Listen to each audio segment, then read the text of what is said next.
Welcome back, everyone. I hope you're doing well. Today we'll be reacting to another Jay Foreman video. I can't believe we missed this one. This was looks fun. Where does London stop? It's a big city. Been there and very big. Does it stop right outside the what is called the City of London, or there's subsequent boroughs that continue outward? Let's see. Stop and the terrifying provincial... I cannot hear that. It might be my own audio. Hold on. Uh-oh. Ask most people what they know about trams in London. They'll say, where does London stop and the terrifying provincial nothingness begin? Is it the end of the tube? Is it the M25? Is it the end of London's postcode area?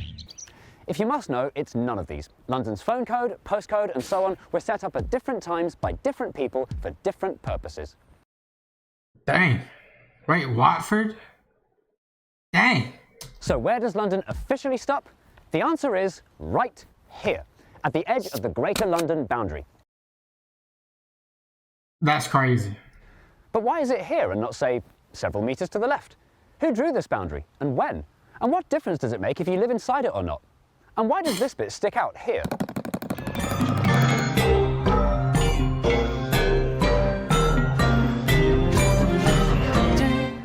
Greater London has been this shape and this size since 1965. But to understand Looks like France. why, you need to look at what London was like in 1964. Oh yeah, by the way, I forgot to mention, I'm not in a, you guys obviously realized it, I'm not in a green screen anymore. We're going to try this out, because I didn't like how the green screen kind of flickered and whatnot. So yeah.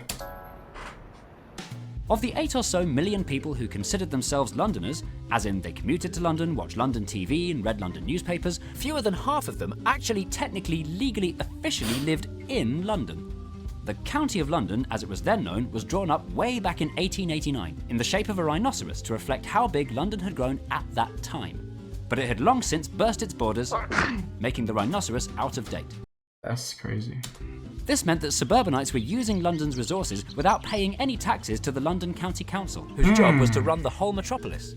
And that... I've seen that building. That's right. Yeah, obviously there's the Thames. It feels like that's on the side where the next to Westminster Bridge. Feels like it. wasn't fair. So a new border was needed that would subsume all of these new suburbs. The man asked nicely to draw the new border was Sir Edwin Herbert. Hello, I'm Sir Edwin Herbert. Could you draw a new border for London, please? Yes. He assembled a crack team, including the Vice-Chancellor of the University of Leeds, the President of the Institute of Chartered Accountants, Professor of Government from the University of Manchester, and the man who owned the Cadbury's chocolate factory in Birmingham. The commission was notable for not containing anyone with previous involvement with local government in the London area. Creating an up-to-date border That's was fine. trickier than it sounds. London didn't have an obvious edge like many other European cities. It sort of sputtered out gradually. So drawing a line around it was going to be more of an art than a science. Nevertheless, Herbert came up with 3 scientific tests to work out whether a suburb was a suburb or not. 1. Was it an easy commute to central London? That's subjective too.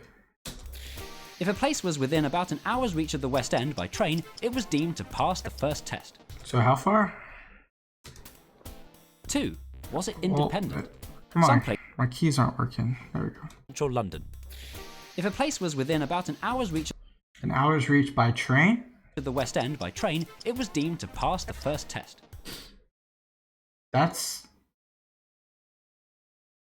that's like Windsor. 2. Was it independent? Some places like Watford, Dartford and Slough, despite being close to London, functioned not as suburbs but as proper towns in their own right, with proper shops, businesses and entertainment, bringing people in from miles around. 3. Did the local population look towards London or away from London for its cultural identity? How do you gotta poll everybody? This subjective and nebulous question was the hardest to answer and probably just involved asking people. What?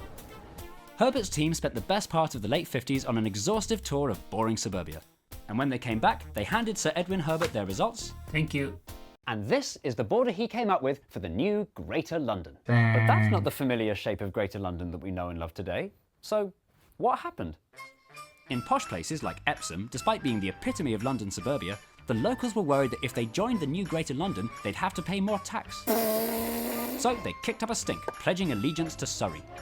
The same thing was happening at the other end, in posh Chigwell in Essex and posh Knockholt in Kent. Oh my God. The wealthy stink-up kickers, as usual, got what they wanted. So the border had to be redrawn in a totally illogical way that arbitrarily split the suburbs in two. The only place that didn't seem to mind being in Greater London was Chessington World of Adventures. And that's how they settled on this final and now That's where you familiar get shape. the little The thing. London County Council would be abolished and replaced by the Greater London Council. London was also divided into 32 new boroughs. Yep, and we already did a video on that. That was interesting.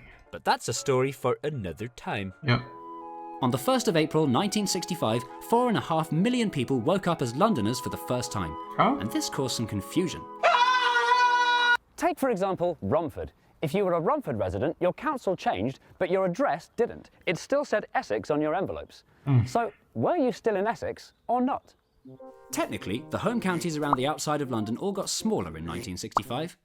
Surrey lost a massive chunk, which bizarrely included Surrey County Hall in Kingston, which even more bizarrely continues to run Surrey to this day, despite not being in it. Oi, pay your council tax. Why don't you come over here and make me? But one county had the worst luck of them all. Poor old Middlesex, already lumbered with a funny name, was gobbled up almost entirely by Greater London, and the remaining bits were ceded to neighbouring Surrey and Hertfordshire. As a result, since 1965, Middlesex is no longer a thing, and the name lives on only on envelopes and in cricket.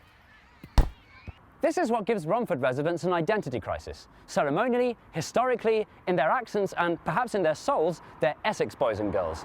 But legally, politically, officially, they're Londoners, whether they like it or not. So why does this matter? What are the benefits of living in Greater London today? And why might you be hacked off if you live just outside the border?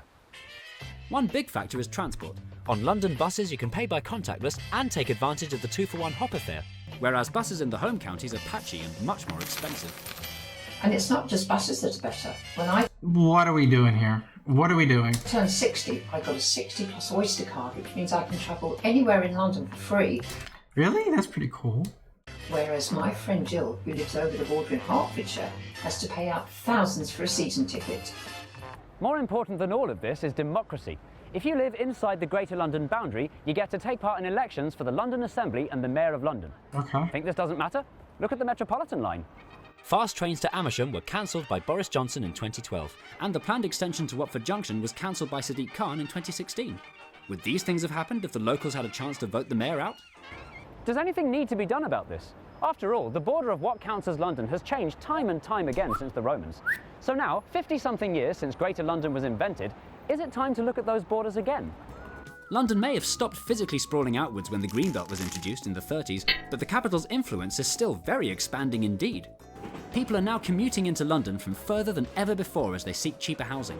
Shouldn't these people have a say in how the city they depend on is run? And then there's the 6 airports, only 2 of which are in Greater London. Is it about time that changed? Yeah, if you ever go to London, go to Heathrow. Go to Heathrow. Unless you're closer to the city airport, go to Heathrow. In the end, it's not really important. In a world where borders are worryingly starting to matter more than ever before, this one that we've been discussing is thankfully quite a benign one. It's not as if Greater London is a city-state that you need a passport to get into. Yet. So for now, depending on how you live, work, shop and feel, the line where London stops and the outside world begins is entirely up to you. And no matter where the official boundary is officially drawn, there will always be people who feel like they're on the wrong side. I don't know if this video is done prior or before, prior or after Brexit. That was his little EU joke right there, the city-state. That would be crazy. They would never do that because that would be uproar. But guys, thank you guys so much for watching this one. I don't know how many more Jay Foreman videos we have left in the tank. We might be running dry. There's a couple that are a little bit too obscure and old. First off, there's a few that are a little bit too old, so they're obsolete to even react to. And then there's a couple that are very obscure and I don't even know if they would be valuable to react to. But I think there's a couple more that we can definitely do reactions to. If you have any similar channels to Jay Foreman, please let me know. I cannot wait if you do. Thank you guys so much. I'll see you guys next time. Peace out. Bye-bye.